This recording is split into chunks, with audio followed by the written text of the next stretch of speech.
Hi there, I'm Logan, one of your co hosts with the Better Events podcast. And in this week's episode, we are talking all about how to make the most of your AV budget, your audio visual budget, or maybe your production budget, as you might have heard it called. This week, I'm going to be solo. So you'll just be hearing my voice this week on the podcast, but excited. There's lots of good tips and tricks for you if anything you have to do has anything to do with AV. Welcome to the Better Events Podcast. Join two event strategists, Logan Clements and Mary Davidson, who believe we can all create, host, and attend better events. In this podcast, you will learn about event strategy and actions that you can use today as an event host, planner, or manager. Hear directly from the people who are creating innovative and inspiring events today and tomorrow, and grow your business along the way.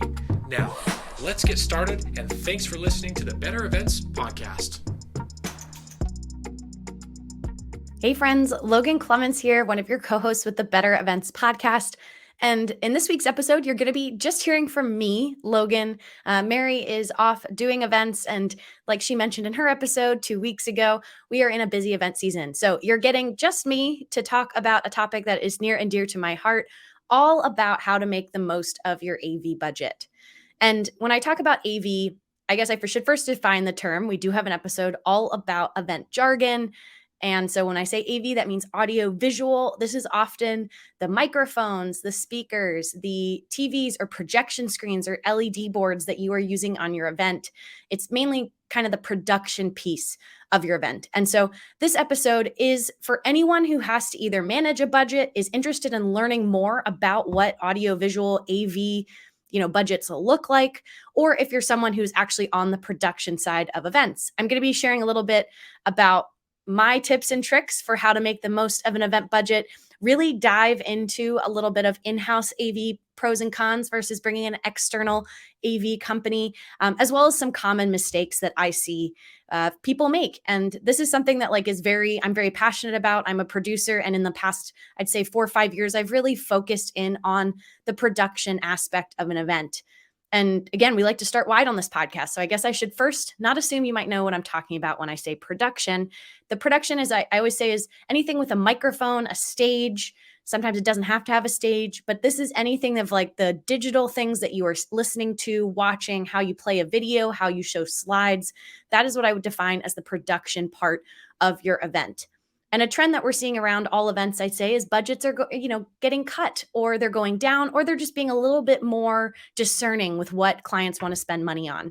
So the AV part of your budget for some planners can be a little bit mystifying, and you're not sure what you really need.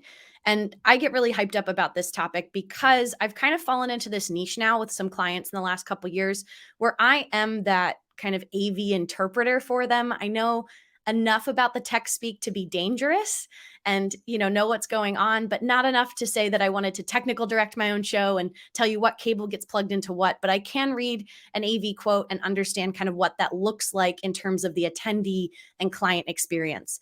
And so what I'm finding is a lot of clients are signing off large sums of their budget towards AV, and maybe they don't fully understand what it is they're getting, which is no fault to them, but they're putting their trust in production partners. And sometimes that trust, gets broken, or, they get told they're getting a lot more than they actually do. So my point of my episode is I just kind of want to let you go under the hood a little bit about the process I take clients through and how I always look at AV budgets, because I'm not only passionate about production and having a great experience for your attendees, but I'm also pretty budget passionate of making sure we're really efficient with the dollars we spend.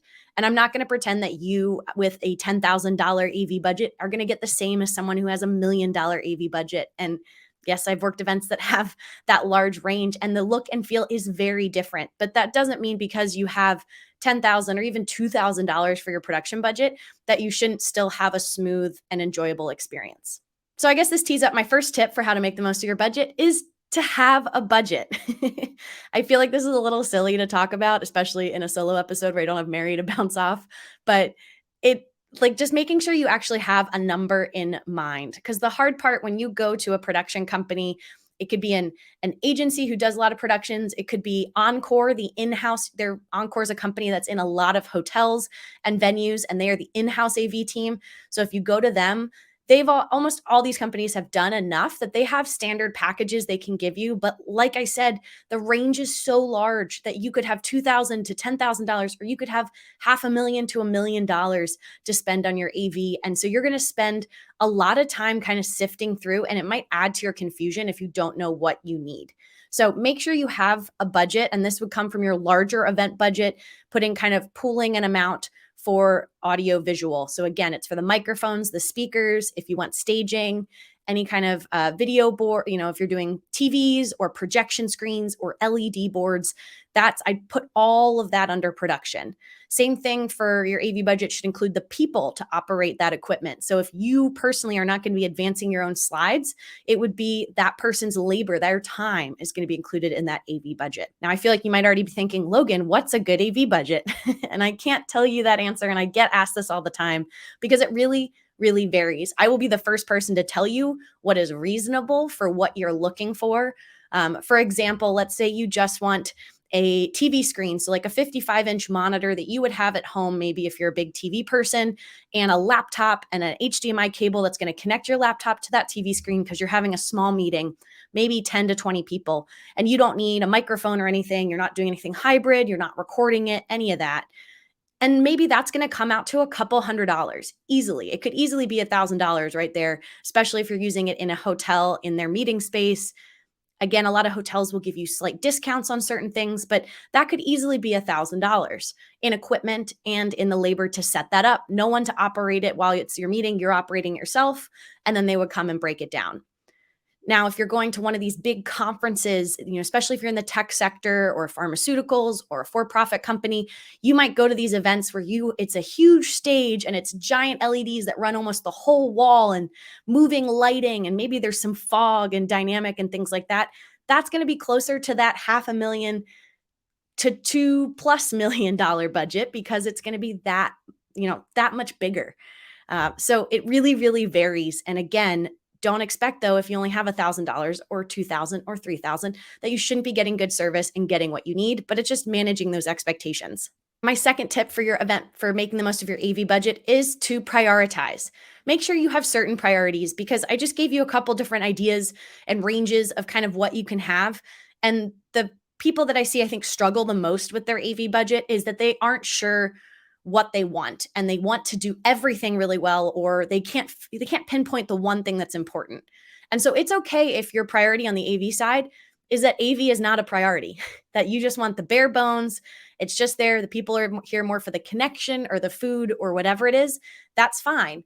But if it's also the priority is you're doing a fundraising event and it's really important that everybody hears your speakers and can watch your mission video and everything plays really smoothly, well, then you do want to make sure that you're setting yourself up on the production, on the AV side, with making sure that you have decent screens. You want a downstage monitor, which is like a confidence monitor for your speaker notes, so that your speakers on stage can look down and see their notes and confidently speak about the topics you want them to.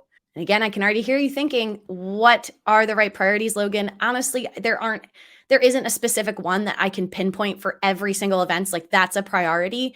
But a couple other examples could be, maybe you want to record this and use your content later.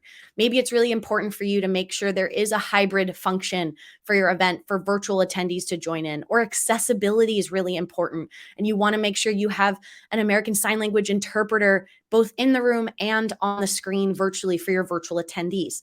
All of these require slightly different tech setups. And I've been a part of those conversations where people get given their budget's smaller than what their expectations are. And we have to figure out and start to wean down, okay, what is really truly a priority for you for this event? Because I'm sure you've seen on social media all the videos of Taylor Swift's concert, her Eras tour that everyone is talking about. I mean, I can't imagine. I would love to know what her production budget is, because that is I would say tens of millions of a production budget that she's got going on. And it's amazing. It's awe-inspiring, but that might not be your goal for what you're doing with your event, nor is it probably your budget. So think about your priorities. And my next one, just how to make the most of your production budget, your AV budget, is to think through in-house versus external production companies.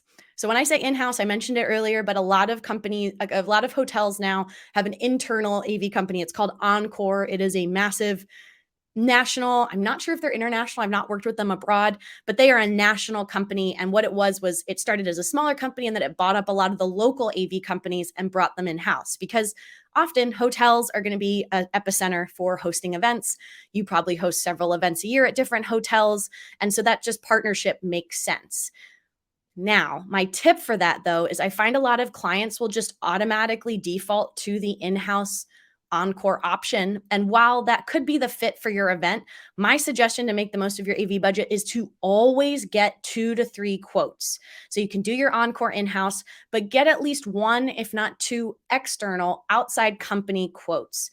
And depending on the size of the event you're doing, this could be beneficial for you to just find someone local. So if you're hosting an event in Denver, Colorado, you would get your hotel encore quote. You would then also get an external quote from a local Denver company. If you're larger and maybe you do events all over the country or the world, it might be worth partnering with another global AV company who could help give you that consistency with the same team, and they come with you all over the world. Now, that's going to cost a little bit more because you're paying for the travel of that team versus the local crew you wouldn't be paying for.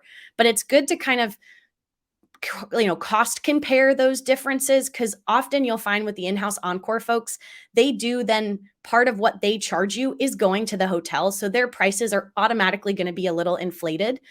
They are, though, I guess to counter that, they are then sometimes a part of your hotel contract is, oh, you get 20% or discount on equipment. And while that sounds great to someone who maybe you're new to the AV world, equipment's going to be much lower of a cost compared to your labor costs. So your setup, your people operating, your breakdown. So that's where they're going to make their money. So just know that that rate is probably going to be inflated 20 to 30% compared to locals. You also now will, when looking at external AV companies, when you're working at a hotel or really any venue, make sure you read your contracts, your venue contract, to make sure you're allowed to bring in someone from the outside.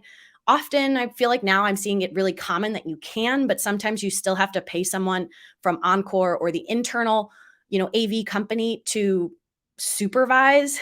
I say it with air quotes, supervise your external crew. They aren't really supervising. They're just kind of eyes and ears for the venue. They're on site during your event days, and they're just kind of watching from the venue side. They're not actually supervising and telling anybody what to do. They're just kind of there.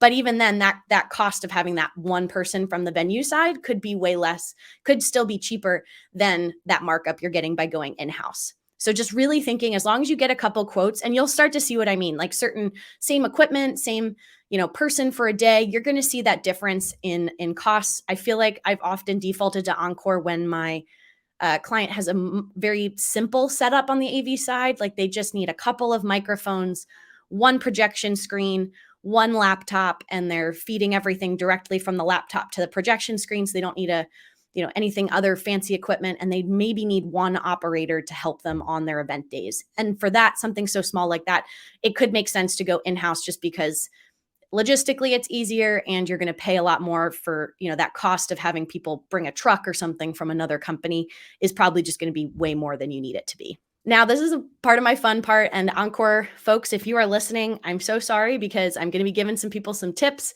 about how to make the most of their quotes with you. But this is just something, again, I get really passionate about, especially for if you're a nonprofit or really anybody where your budget matters. Like, I want you to know this information. So just kind of some tips about debunking your quotes that you're getting from these in-house companies. It's not just Encore, but like Encore, making sure one of the workarounds you have that you can save some money, especially my nonprofit friends, I've done this before, is you can bring your own laptops.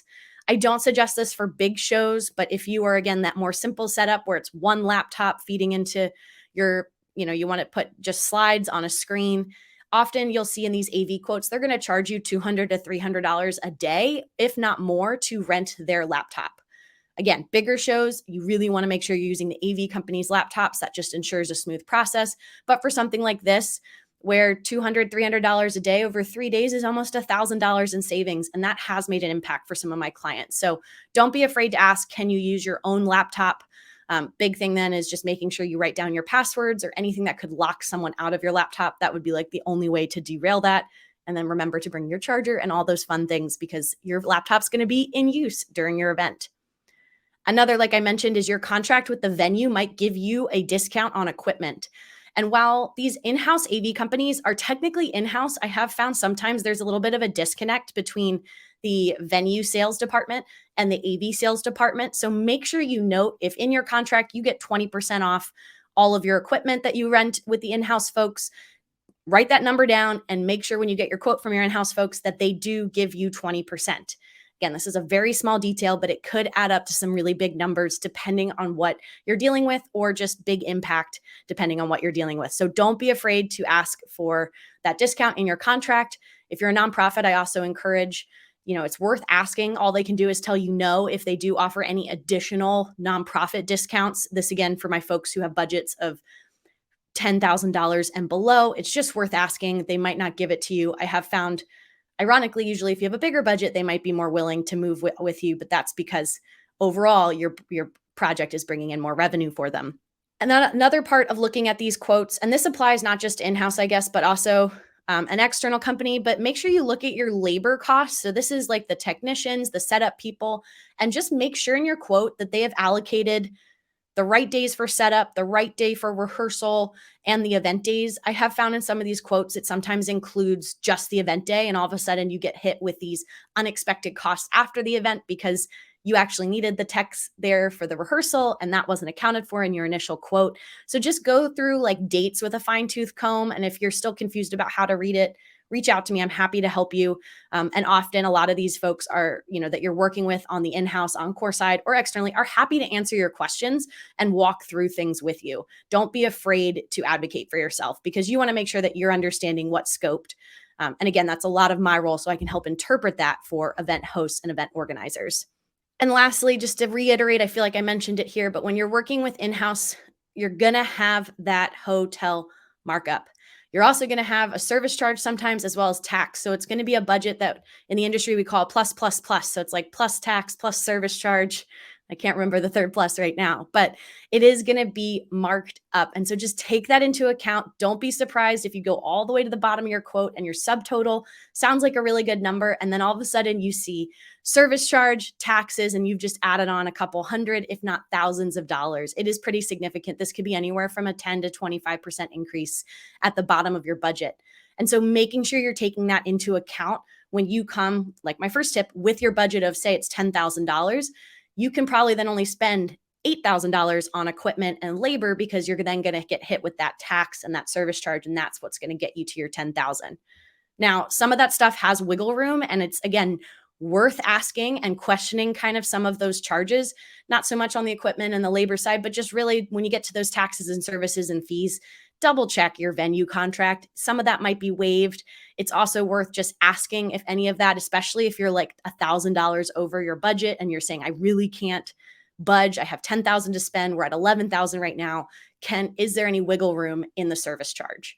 And you might be surprised. I have had with some clients that we've gotten that knocked down some or found somewhere else that they could pull from, or a discount that all of a sudden magically made it meet our $10,000 budget. So advocate for yourself, negotiate, go back and listen to this when you're looking at your next Encore quote. I promise it's going to help you out. All right, we're bringing it home, folks, with my common mistakes. And this is something, again, with the theme of making the most of your audio-visual budget. These are just a couple of the common mistakes I see. I love helping troubleshoot. I'd love to hear from you if you have certain regrets or things that have happened that you're like, Logan, scratching your head still, like you're not sure why that happened. I'm happy to help answer those questions. First mistake I see is having a switcher.